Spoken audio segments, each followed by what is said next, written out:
Okay, boys and girls, the second animation is called the blur effect. So basically, I'm going to show you how to make it blur your text and animate to unblur, or you could do it vice versa.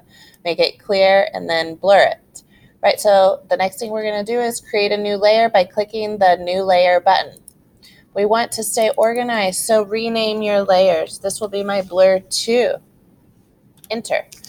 We're going to set up some frames. So you just go to like about 30 more than where you were. Insert frame.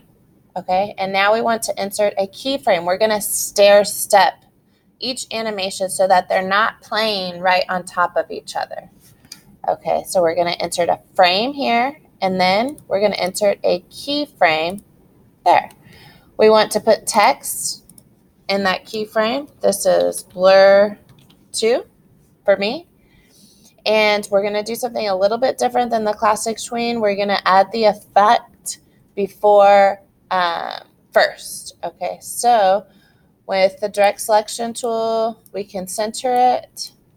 And here on the left are the filters. So we're just going to add the blur filter. And we are going to make it blurry.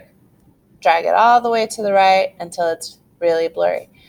Now we are going to insert another keyframe, not on the last frame. A few or a couple before it is perfect.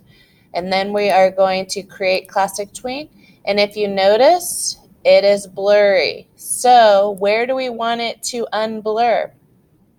We want it to unblur at the second keyframe. So we click that keyframe, and now we have to tell the computer what we want.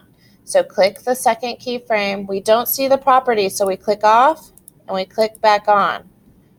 Now we see the properties, and we're just going to take that blur off to 0. Okay, so now we have our blur effect, blurry to clear. Okay, great. That's the blur effect. Thank you, boys and girls.